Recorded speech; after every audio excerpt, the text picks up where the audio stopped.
वक्त का वो लम्हा जब मदीना की हवाएं भी उदास थीं। रसूल अकरम सल्लल्लाहु अलैहि वसल्लम इस दुनिया से पर्दा फरमा चुके थे। नबी के विसाल के बाद हजरत बिलाल रजी अल्लाह ताला अन्हु ने गम की शिद्दत में अजान देना छोड़ दी थी। वो रोज रोते और कहा करते, कैसे अजान दूं जब मेरे प्यारे नबी का चेहरा मेरी आंखों के सामने नहीं। उनकी जिंदगी का सबसे मुश्किल वक्त था।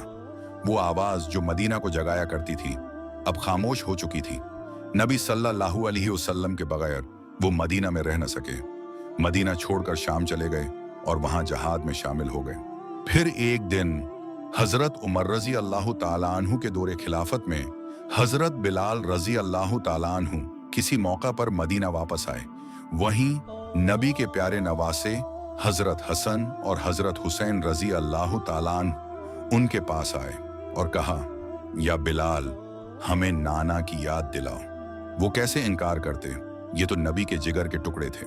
फिर सालों बाद अजान की आवाज बुलंद हुई और जब हजरत बिलाल अजान में यहाँ पहुंचे, अशहदु अन्ना मुहम्मद रसूलुल्लाह, तो पूरा मदीना रो पड़ा।